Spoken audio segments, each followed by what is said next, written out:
Steve invites me into the house. Suddenly, he does not see Blue. I saw her under the table. Blue comes out from under the table. Then she sits in her seat. Steve and Blue are going to have graham crackers for a snack. Blue tells Steve she wants something else with their snack. So they play Blue's Clues. Steve gets his notebook from the side table drawer. I learn how to play the game. I have to find a paw print, which is the first clue. Then we have to draw it in the notebook. Next, we have to find another paw print, being the second clue, and draw it in the notebook.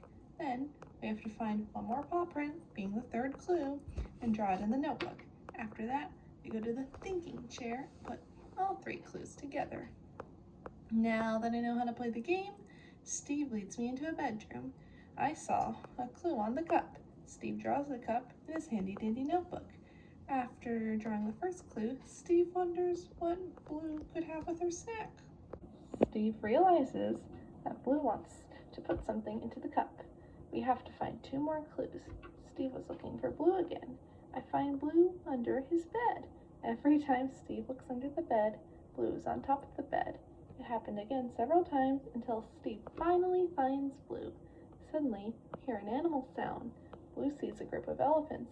There's one elephant colored while the other were not. Hey Blue, there you are. I've been waiting for you. You didn't finish painting my family, the orange-colored elephant says to Blue. Steve and I help Blue finish painting the picture of the elephant family. Blue starts by painting the biggest elephant yellow.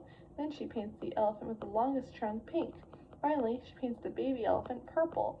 After painting each elephant, they come to life. Blue leaves the bedroom and disappears. Steve had to look for Blue again. As Steve was looking for Blue, a sudden sound startles him and makes him fall down onto the floor. He realizes that it was the telephone. Steve answers it and find out it was Mr. Salt and Mrs. Pepper calling. They tell Steve that Blue is in the kitchen and is making a really big mess. Steve tells them he will be right there. Steve goes to the kitchen and then asks Blue what she did. Blue knocked over the grocery bag, said Mr. Salt. That's what she did, added Mrs. Pepper. It was time to clean up the mess. The foods were in different shapes. One by one, they put away all the different foods into the fridge. The orange was shaped like a circle. The Swiss cheese was shaped like a square. The graham cracker was shaped like a rectangle, and the grapes were shaped like a triangle.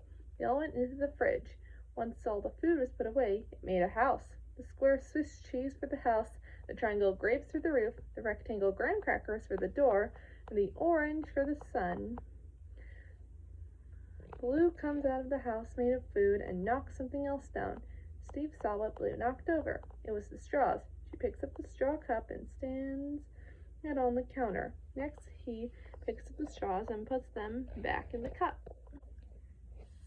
Steve thought he put away all the straws, but then I saw another straw with paw prints.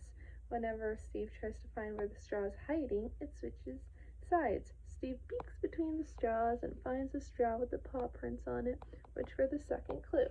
He draws the straw in his notebook. So far, Steve has a cup and a straw as the two clues. Steve realizes that with these two clues, Blue wanted something to drink. Then, it's mail time. Steve gets his letter from Mailbox. Steve reads the video letter, which had three kids having a snack called peanut butter on apples. They spread peanut butter on apples. It tasted like apple juice. After reading the letter, Blue skidoos into a picture frame that shows a farm. Steve follows her. He skidoos too. There was a pig who jumped into a mud puddle. There was a sheep who ate a flower. And he saw a swarm of chicks. One of them had a paper hat on. Steve sits down, and the chick who's wearing a paper hat lands on Steve's hand he was holding out. The chick was trying to find her friend, who wears a newspaper hat that she has on.